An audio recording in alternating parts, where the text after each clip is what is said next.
Item ಯಾವುದೇ ಇರಲಿ try ಮಾಡಿ ಆಚಿ ಚಿಕನ್ ಮಸಾಲಾ. ಬೆಂಗಳೂರು ನಗರದಲ್ಲಿ ಟ್ರಾಫಿಕ್ ಸಮಸ್ಯೆ ಹಿನ್ನೆಲೆ ಪೊಲೀಸ್ ಇಲಾಖೆ ಜೊತೆ ಗೃಹ ಸಚಿವ ಪ್ರಿಯಾಂಕ್ ಖರ್ಗೆ ಒಂದು ಮೀಟಿಂಗ್ ಮಾಡ್ತಾ ಇದ್ದಾರೆ. ಟ್ರಾಫಿಕ್ ಕಮಿಷನರ್ ಕಚೇರಿಯಲ್ಲಿ ಸಭೆ ನಡೀತಾ ಇದೆ. ಸಭೆಯಲ್ಲಿ ಪೊಲೀಸ್ ಹಿರಿಯ ಅಧಿಕಾರಿಗಳು ಭಾಗಿಯಾಗಿದ್ದಾರೆ. ಡಿಜಿಐಜಿಪಿ ಡಾಕ್ಟರ್ ಎಂಎ ಸಲೀಂ, ಆಯುಕ್ತ ಸೀಮಂತ್ ಕುಮಾರ್ ಸಿಂಗ್, ಹಾಗೆ ಟ್ರಾಫಿಕ್ ಜಂಟಿ ಪೊಲೀಸ್ ಆಯುಕ್ತ ಕಾರ್ತಿಕ್ ರೆಡ್ಡಿ, ಗೃಹ ಸಚಿವರ ವಿಶೇಷ ಅಧಿಕಾರಿ ಲಾಬುರಾಮ್ ಹಾಗೆ ಎಲ್ಲಾ ವಿಭಾಗದ ಸಂಚಾರಿ ಡಿಸಿಪಿಗಳು ಈ ಒಂದು ಸಭೆಯಲ್ಲಿ ಭಾಗಿಯಾಗಿದ್ದಾರೆ. ಬೆಂಗಳೂರು ಅಂತ ಅಂದರೆ ಮುಖ್ಯವಾಗಿ ನೆನಪಿಗೆ ಬರೋದೇ ಇಲ್ಲಿನ ಟ್ರಾಫಿಕ್ ಸಮಸ್ಯೆ. ಹೀಗಾಗಿ ಸಂಚಾರ ದಟ್ಟಣೆ ಕಡಿಮೆ ಮಾಡುವಂತಹ ನಿಟ್ಟಿನಲ್ಲಿ ಕೆಲ ಸೂಚನೆಗಳನ್ನು ನೀಡಿದ್ದಾರೆ ಗೃಹ ಸಚಿವರು.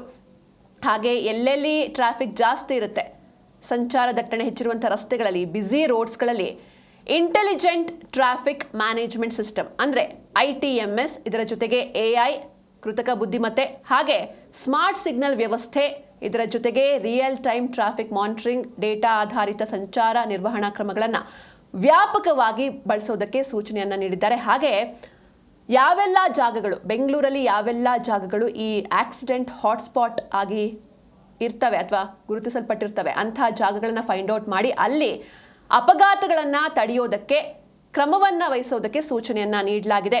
GBA, BMRCL, BMTC ಹಾಗೆ ಬೇರೆ ಬೇರೆ ಇಲಾಖೆಗಳು ಹಾಗೆ ಸಂಬಂಧಿತ ಇಲಾಖೆಗಳ ಜೊತೆ ನಿರಂತರವಾಗಿ ಕಾಂಟ್ಯಾಕ್ಟಲ್ಲಿ ಇರಬೇಕು ಅಂತ ಒಂದಷ್ಟು ಸೂಚನೆಗಳನ್ನು ನೀಡಿದ್ದಾರೆ ಗೃಹ ಸಚಿವರು.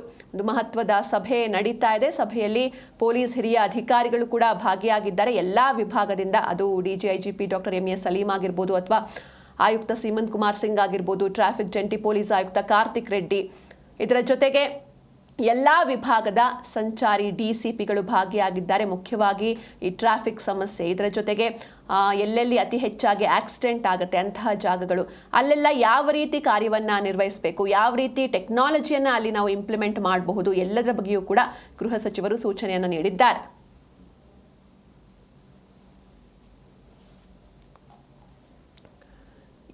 ಇನ್ನು ಸಂಚಾರ ದಟ್ಟಣೆ ಕಡಿಮೆ ಮಾಡುವಂತಹ ನಿಟ್ಟಿನಲ್ಲಿ ಕೆಲವೊಂದಿಷ್ಟು ಸೂಚನೆಗಳನ್ನು ಗೃಹ ಸಚಿವರು ನೀಡಿದ್ದಾರೆ. ಪ್ರಮುಖವಾಗಿ ಈ ITMS ಅಂದರೆ ಇಂಟೆಲಿಜೆಂಟ್ ಟ್ರಾಫಿಕ್ ಮ್ಯಾನೇಜ್ಮೆಂಟ್ ಸಿಸ್ಟಮ್ ಆಗಿರ್ಬೋದು, AI, ಇದೆಲ್ಲ ಯೂಸ್ ಮಾಡಿಕೊಂಡು ಯಾವ ರೀತಿ ಕ್ರಮವನ್ನು ಕೈಗೊಳ್ಳಬೇಕು ಅನ್ನೋದಾಗಿ ಒಂದಷ್ಟು ವಿಷಯಗಳನ್ನ ಶೇರ್ ಮಾಡ್ಕೊಂಡಿದ್ದಾರೆ ಗೃಹ ಸಚಿವರು.